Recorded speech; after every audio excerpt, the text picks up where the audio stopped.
Hello, I am Dr. GERENCER, and so you've been told you have a deviated nasal septum. So what does that really mean? The nasal septum is the wall basically that separates the inside of your nasal passage into right and left sides. And a deviated nasal septum is a very common condition. It affects probably at least 90% of the population, and it often occurs in the absence of any known history of trauma to your nose.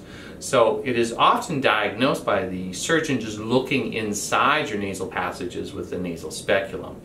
And the nasal septum consists of cartilage and bone, two elements which can be deflected in different directions to varying degrees. Now, fortunately, 90% of the population does not need to have intervention for a deviated nasal septum, but it is probably the most common cause of having a stuffy nose.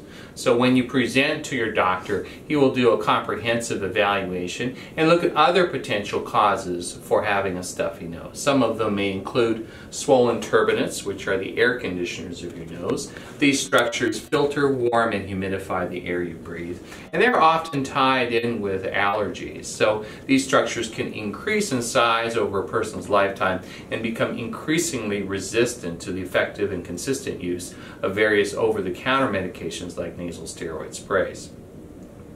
So assuming there are no other structural issues, including the twisting of the outside of the nasal passages or nasal polyps, for example, in patients who have bad sinuses or allergies, your surgeon may advise you to undergo a septoplasty operation. So basically what that consists of making about 4 cuts in the cartilage and bony structures that make up the deviated septum, and then sliding and removing different portions of those structures so that the remaining wall is basically in the center of your head. Accomplishing that is usually done at the same time as reducing the size of one or both of the inferior turbinates. And there are a number of different devices to accomplish this portion of the procedure. I personally use a laser, but there are other devices different surgeons use as well. Basically, all accomplishes the same thing.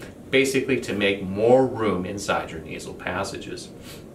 Now, the septoplasty procedure can be highly effective. Generally, success rates are at least 90% or greater. The operation itself is done in the hospital under a brief general anesthetic. It takes less than an hour.